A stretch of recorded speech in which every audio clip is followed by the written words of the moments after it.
तुम हातिम ताई के पास जाओ और उससे उसका घोड़ा मांगो। अगर वो घोड़े का ऐसार कर देता है तो हातिम ताई यकीना सखी है।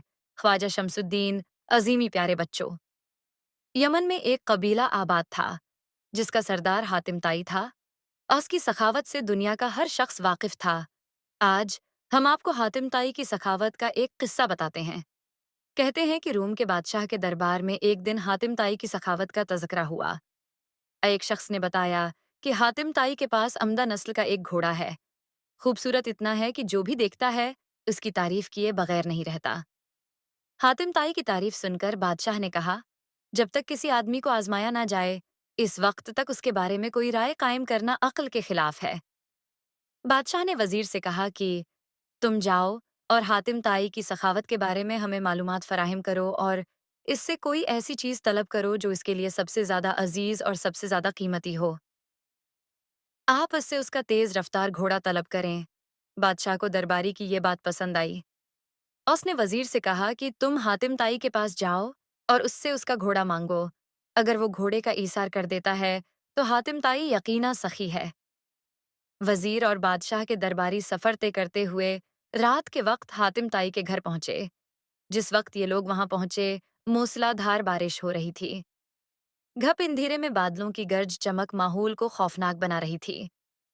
ऐसे खराब मौसम में घर से निकलना और मेहमानों के खाने का इंतजाम करना बड़ा मुश्किल काम था।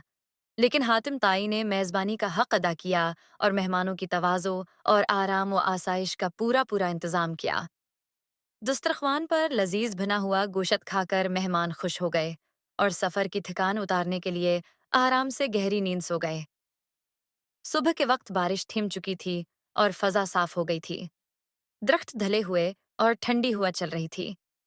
नाश्ते के दौरान वजीर ने मेहमान नवाजी का शुक्रिया अदा किया और कहा कि हमारे बादशाह के सामने आपके घोड़े की बहुत तारीफ की गई है।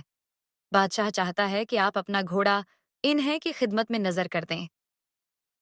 वजीर की बात सुनकर हातिम ताई अफसोस के साथ हाथ मिलने लगे और अफसरदा लहजा में कहा कि अगर आप घोड़ा लेने आए थे तो ये बात आते ही मुझे बता देनी चाहिए थी। लेकिन अब मैं मजबूर हूँ, इसलिए कि मेरा प्यारा घोड़ा इस दुनिया में नहीं है। पूरी रात तूफानी बारिश बरसती रही। मेरे लिए मुमकिन नहीं था कि इतने सारे लोगों के खाने का इंतजाम कर सकूं।